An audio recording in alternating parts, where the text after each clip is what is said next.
ఒక తండ్రి తన గడ్డంని అంబ్రెల్లా లాగా చేసి తన కూతుర్ని కాపాడుకుంటాడు. ఒకరోజు ఒక అంబ్రెల్లా ఈ పాపని తీసుకొని వస్తుంది.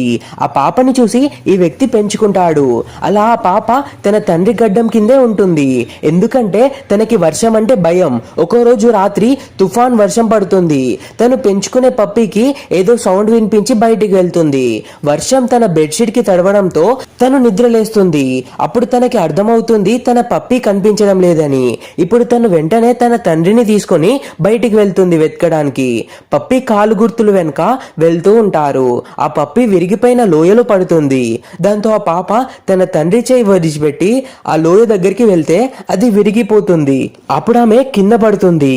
కానీ వర్షం పడడం వల్ల తను భయపడిపోతుంది. అప్పుడు వాళ్ళ నాన్న తన కోసం అంబ్రెల్లా పంపిస్తాడు. అప్పుడు తను దాన్ని తీసుకొని కుక్క దగ్గరికి వెళ్తుంది. కుక్క ఒక చిన్న కుక్క పిల్లని కాపాడడానికి వస్తుంది.